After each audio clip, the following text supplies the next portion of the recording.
Hey guys, so this is going to be kind of an updated build order. We had a Mangudai Rush build order before, and it's a little bit out of date, not fully optimized.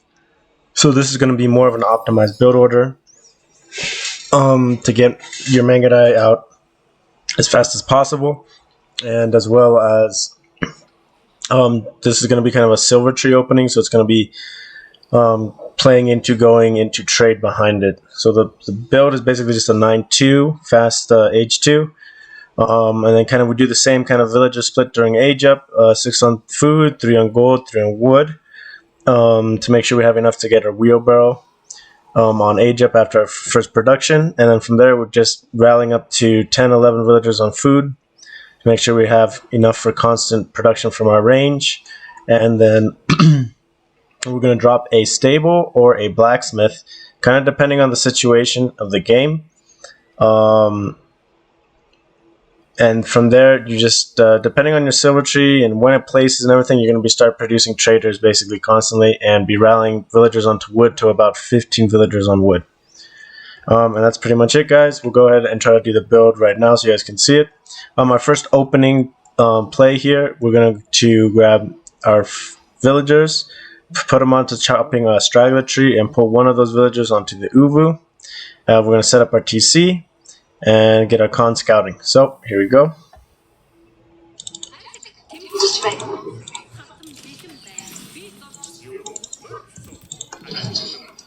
Come over here. Let's get over here.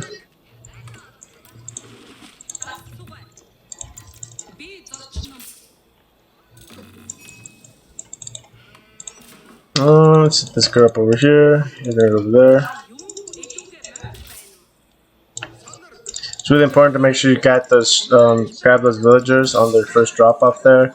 Sometimes you kind of forget it, and then if those villagers over collect on wood and don't start immediately collecting food on that sheep, that will delay your build quite a bit and kind of put it out of whack. Okay. That's good enough there. Oh, I think it says sheep. Yep, we did see sheep. Okay.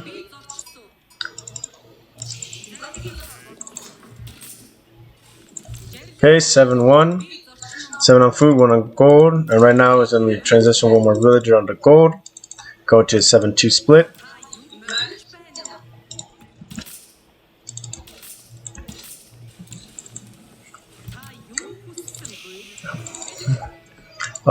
If you can manually drop off your sheep, it's a little better than using the herd button. You lose a little bit of time on your con's movement.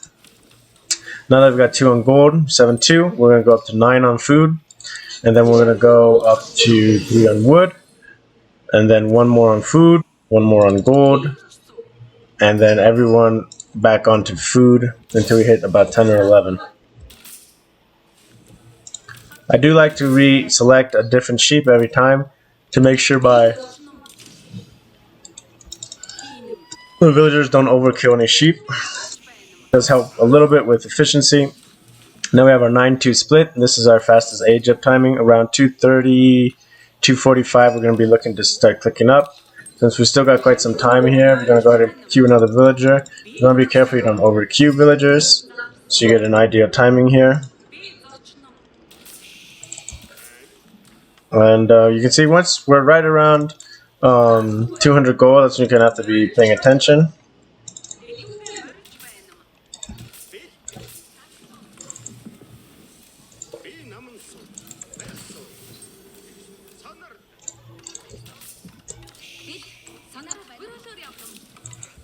Sometimes you have to manually drop off. I have my villagers shift queued to head over there. Once they're done building this, another sheep. And we're not going to try to get too crazy on the sheep drop-offs, just because typically in a match you're not going to get as many sheep as you do against the AI. But sometimes you can get this kind of sheep in the game. Yeah, I don't know how I missed these 2 sheep. That's a big mistake. Oops, almost messed up. We had 3 on wood. Once you have 3 on wood, you go a 6th onto food, and then your next villager onto gold. We're just sending our con over here. As we spawned over here, our opponent should be over here. So we're going to head over there. Our con is just running over, so our sheep will follow. You do have to manually drop them off. You save some time though. We have a ton of sheep here, more than we usually would have, but we're not going to really play like we have that many sheep, I guess. We're going to do a little bit of rotation. And here's your 6C3 split on age up. And this is going to really help to make sure we get our wheelbarrow timing to be good. And yeah, we're just going to wait for this age up. Well, we see this trade in the corner. So we're going to pick up and reposition this silver tree over here, and these guys are heading down here. They're going to build this as fast as possible. On this, I'm going to send half of them on the wood and the other half onto gold. Okay, a little bit of a mistake. Okay, also a little bit of idle time right there, not good. Let's get this going, and then there you go. You see our wheelbarrow comes in queued pretty much immediately after that. Let's get our control groups cleaned up. Let's send our Mangudai all the way to the south over here. Get this cancelled. And then we should be able to get another double production of Mangudai out. And the Keshik Rush is a little bit better, timing-wise, in terms of being able to deny your opponents a lot more clean.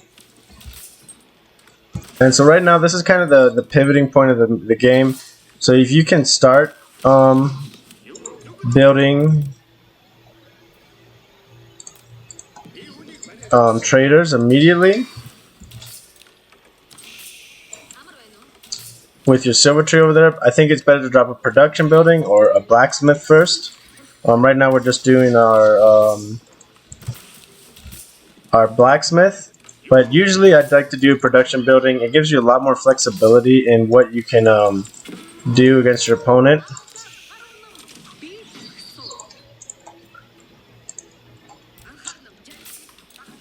And yeah, that's kind of a big deal too, because you really want to be able to like actually fight your opponent and do something. Because if he goes all archers, and like you're obviously gonna be a little bit of a jump on him, but if he goes archers off rip, like you might have like a hard time dealing with his army with just straight Mangudai. So that's one big reason of why you kind of want to vary up your play a little bit and commit a stable out. And you can see we're just using our blacksmith is up, but you can't really like use it yet.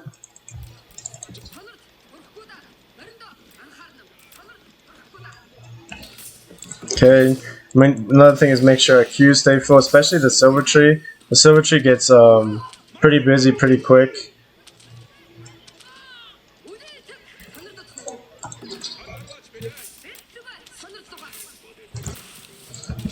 So yeah, it always gets queued up fairly quickly. Right around the 7-minute mark, this is when I recommend getting your survival techniques. So there's you got archers. If we had a stable out, we could have some units to deal with this a little bit better.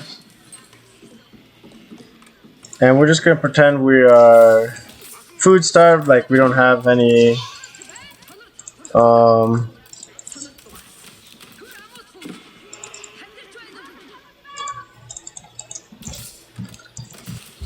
we don't have any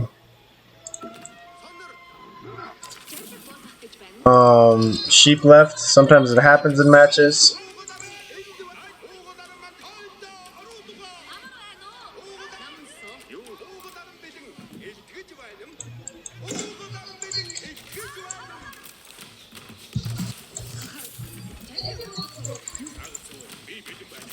So a big thing too when you're doing this, it's kind of hard to kind of keep track of everything while you're multitasking.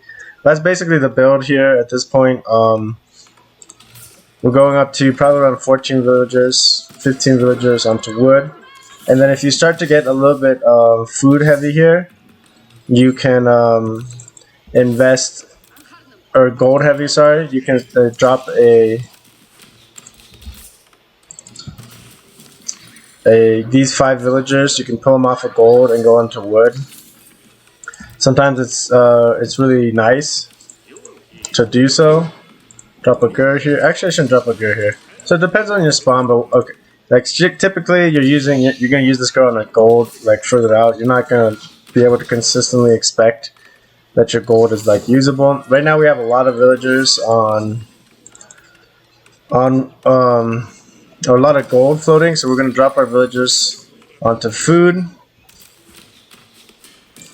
Get our upgrades.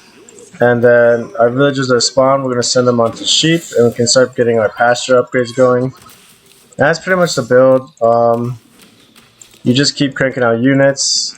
If you can afford these upgrades, try getting your eco upgrades as soon as possible. Survival techniques is really important early on to help you get your eco going full stream. And yeah, I just keep pulling a villager, make sure my infrastructure is okay. You might drop a tower here.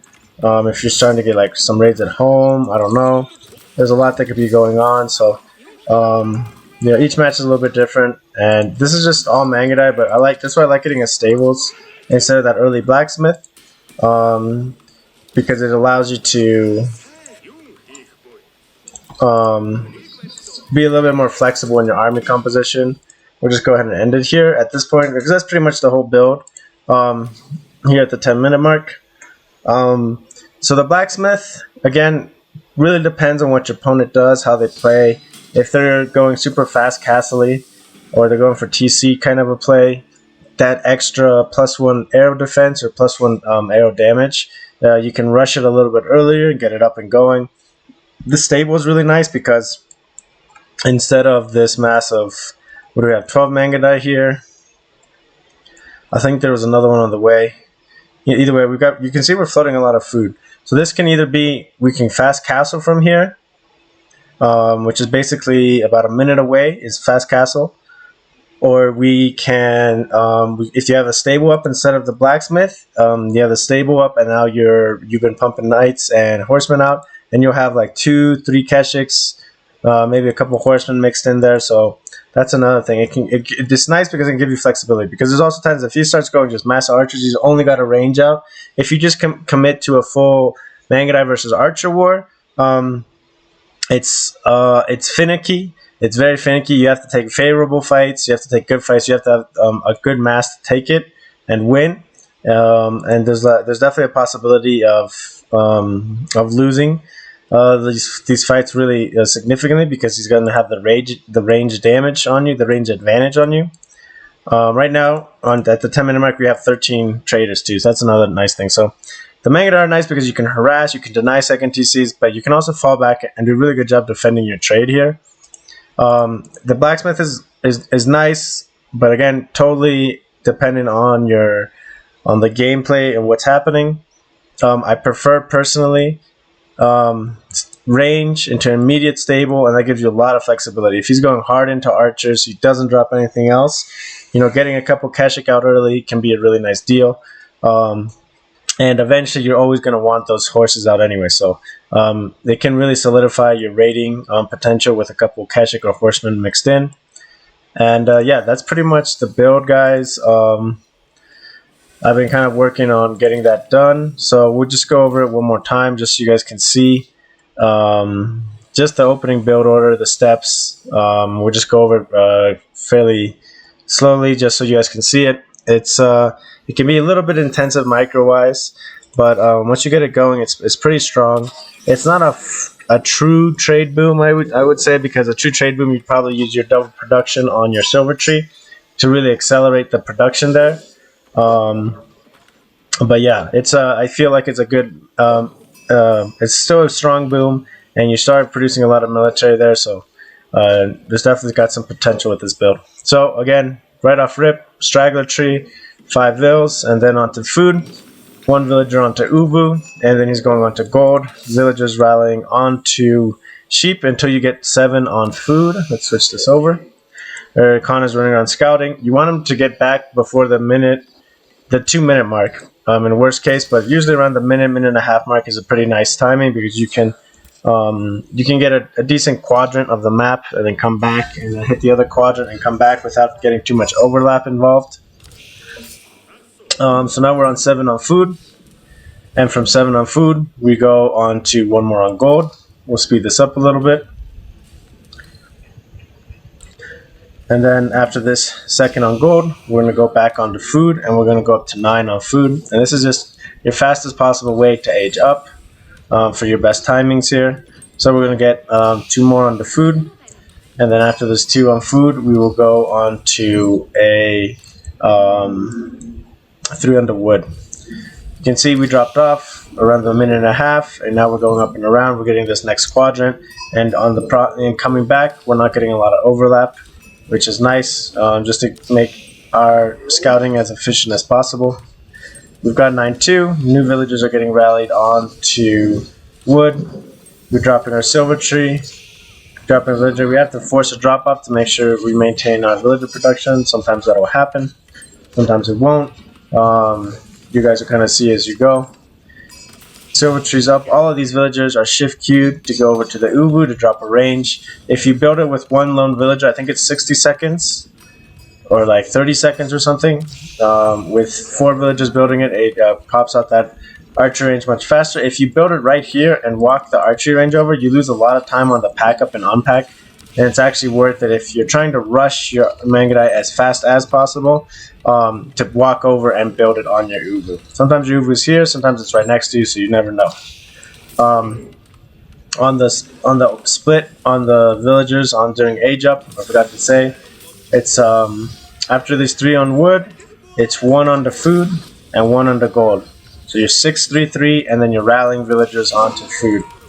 Here we're building the archery range. You see it taps up very quickly with the 4 villagers on it.